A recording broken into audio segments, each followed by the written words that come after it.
Welcome back to the newsroom here at France 24. It's time for our international press review in the papers, and Nadia Sharbi, she joins me now to lead us through the world's press this very special day. It's D-Day in Beijing. Let me see if I can get this right. It's the 8th day of the 8th month in 2008. Congratulations. And it's the French newspaper Libération that has this article, Jusqu'au bout de la superstition all the way. And it looks into China's faith in the power of numbers, and it gives a lowdown on these numbers from 1 till 10 and what they mean.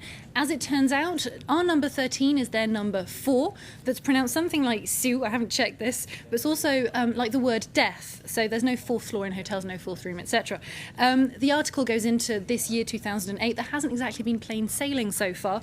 But the good news is that today, some 8,000 couples are getting married in Beijing.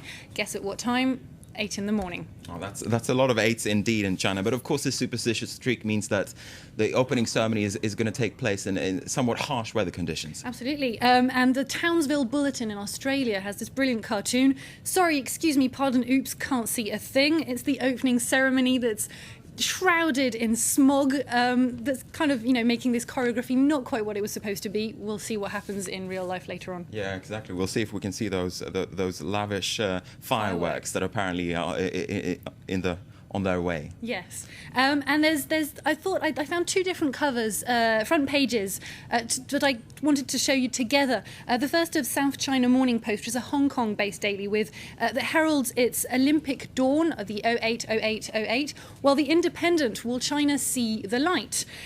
So in the South China Post, they're talking about this magical number, of course. They call it a dream come true, this opening ceremony today. The paper does admit that it's not entirely been smooth, this whole build-up to the Games, but the idea here is that better understanding between China and the rest of the world would at least make the slogan come true, which is one world, one dream.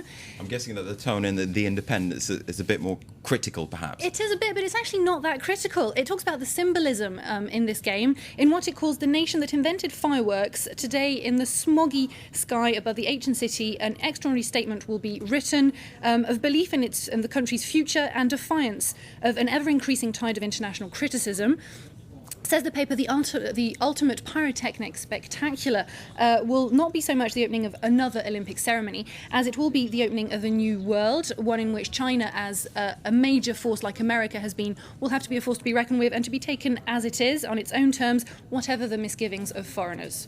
All right, next I believe you're going to tell us even more about the opening ceremony. Yes, and the Times of Malta has the inside story on the actual Olympics fireworks. It gives not only the numbers, so 29,000 shells, 14,000 outside the stadium, 15,000 inside, the colours, the recipe, the chemicals used to make these, how the shells are going to be fired. If you've ever wondered how they do it, this is where to look.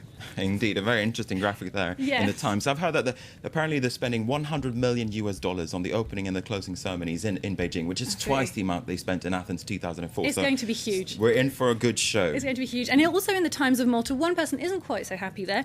Hassled Federer forced to quit Village. He's leaving the Olympic Village. He's the flag bearer for Switzerland this year, the world number 1. And he says that the athletes have turned into fans. They keep hounding him out for photos and autographs.